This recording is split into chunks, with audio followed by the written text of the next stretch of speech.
I did very well in my country, broadcasting and all that. So I got on a flight in 1974. At that time, we had seen a lot of Shirley Temple. So I got on the flight and believing that I'm going to be another Shirley Temple. But when I came in, I realized at that time, the Washington area is not as cosmopolitan as it is. There's a lot more tolerance now in this century, But back that time, there was not a lot of tolerance. I was foreign. And when I speak, people say, you got to repeat what you're saying and things like that. So I quickly realized that broadcasting was not going to be possible. Didn't even take me more than a week to find that out. I would go on auditions, and they wouldn't even audition me, but so be it. Then I realized, well, I'm going to do a semester in college. There was a rude awakening. $1,500 was a lot of money for someone in not even 20, in their teenage years, coming to the United States in the 70s. So what I realized was a lot of money was nothing in this Washington metro area. So I did one semester of school, and I realized, well, I got to quit school. So I started doing any jobs that I could take, any jobs. I did a living. I was a living housekeeper, and I did it very well. I put my pride and whatever I've accomplished, that was all behind, because now I have to change the pattern of my life to survive. So I did housekeeping, then didn't work out well. Then I was a little bit like a cook in the Little Tavern. I don't know if you were old enough to remember Little Tavern, but to flip burgers. I did that. Then I was just doing minimum wage jobs.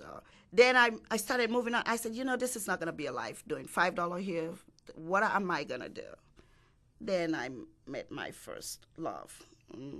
I believe in marriage based on the Catholic faith. I really believe in marriage and having children. So I brought my values to my family life, and I made do in living in a rooming house on 16th Street. I made do with what I did until I could move to the next step.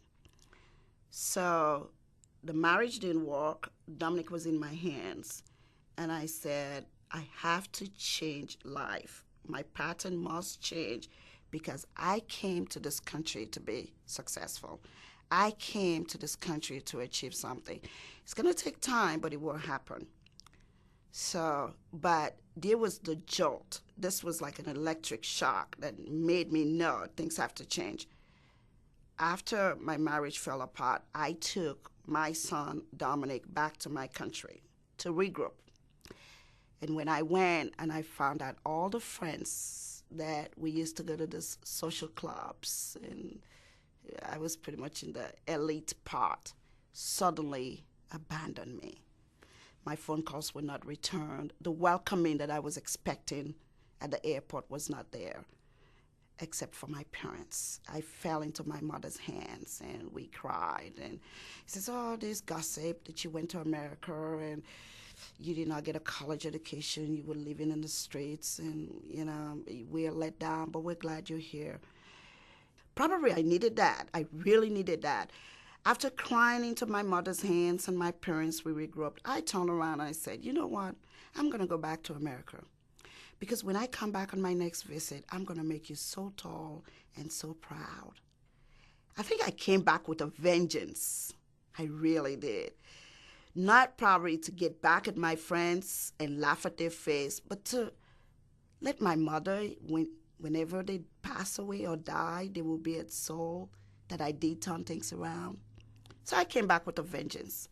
I think every business person, to be successful, all the business people that are successful must endure some bitterness.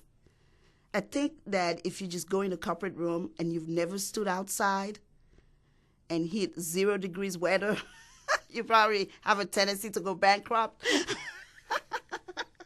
So that was really one of the ways I changed, because I've been there, missed the bus like 2 seconds, being there, can't catch a cab, all the bruises and stuff like that.